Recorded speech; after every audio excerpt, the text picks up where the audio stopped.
haasoyni isaa ejjenni isaa wanni inni dubbatu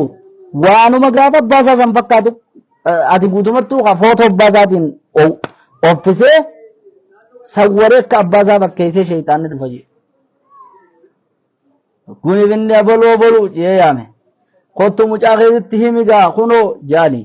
akkasit dhufee yaa ilma kiyya jaaje yaa ilma kiyya inni kun rabbii keenya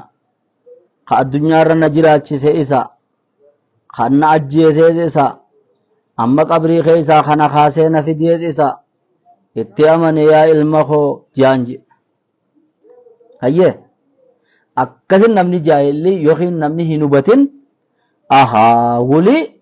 eega abbaa kiyya kan niin beeka abbaa kiyya gaafa ni jiru eega abbaan kiyya qabriidhaa dhufe wuli maaltu hafe jaaje waan akkanaa kana